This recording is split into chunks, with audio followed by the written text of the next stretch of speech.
how are you? My name is Ayola, and I've not been feeling too well lately, but something is being on my mind, and I can't wait till when I feel fully fit to say it. So I'm just gonna go right ahead and say it.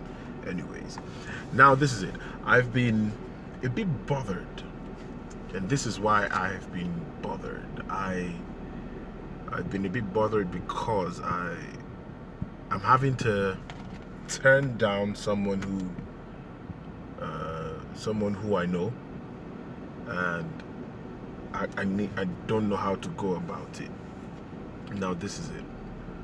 Now she's come to me and she hasn't said anything, but she's acted in such a manner that I know, okay, she wants to get together.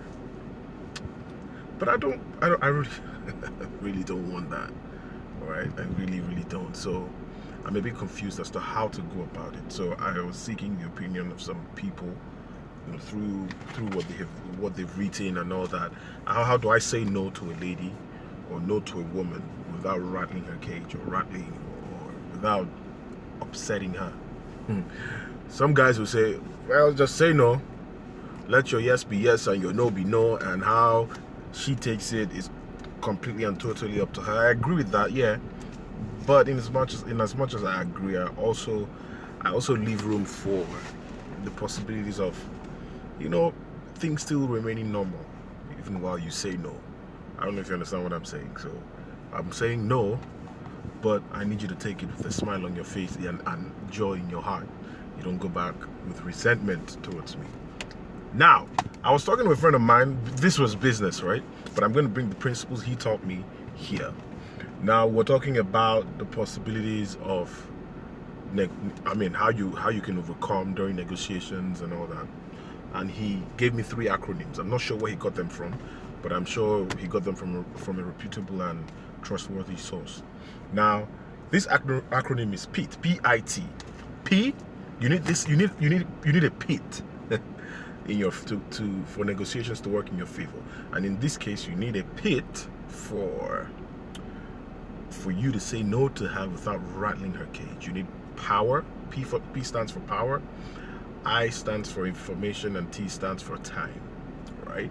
I'll break it down real quick. Now, whoever's got the power during a negotiation, of course, would have the negotiation going in their favor if they're smart enough. Now, in this case, if you have the power over your partner, quote unquote, the opposite sex, and I'm not talking physical power now. We've learned over time that physical power really does little or nothing in matters of the heart. All right. So, P stands for power. If you have power over the next person, intellectual power, emotional power, if you like. Now, if you have power over her or over him, it'll be easier for you to turn the situations around. Now she comes to you to say she likes you. No, she doesn't say it, but you're getting vibes. You're getting the green light that, yeah, okay, she really wants to get down. But you're not about that life at that moment. You really don't want to do that. How do you say no without rattling her? You need power in that situation. You need to have power over her in that situation. Emotional power, and this is how you do it. Well, I don't know how you do it. Like I was talking to my brother today, and I said there's no clear-cut rule. There's no rule book that says this is how you deal with this situation with a lady if it happens to you, because every lady is different. Each situations are peculiar. But it is important that you seize power at that time. If not, you would definitely rattle the cage, and who's to say what's going to come out after that? So please ensure that you take power away from him or her if you're not on the same page and they seem to be going way ahead of you. Now, I really wish I could tell you how, but just figure it out. All right, guys. I'm not gonna give you what to do now and then you come back and beg and accuse me of. Anyways, yeah, you need to take power out of their hands and use it wisely in your favor in such a way that you need to be a politician. Really, you need to be a politician. You need to hurt them without hurting them. No hurt, right? So that's what I mean by hurt them without hurting them. Information. You need information over whoever you're talking whoever you're talking to at the time, whoever you're trying to avoid at the time. You need information, know the kind of person they are in the shortest possible time if you're just meeting them. But if you already know who they are, if you've already known them for a while, you already know who they are. You know how they react to situations like that. You know how they take no's. You know how they act when they're hurt, and then you can now act accordingly.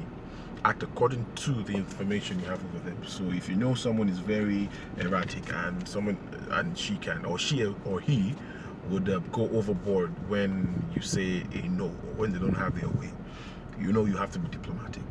But if you're with someone, or if the other person who's on your case seems to be someone who's light-hearted and doesn't take things to heart, and you know you've seen them go through a lot of situations that would seemingly break people down, but they just come out smiling, you know that kind of person, you really don't need to do much.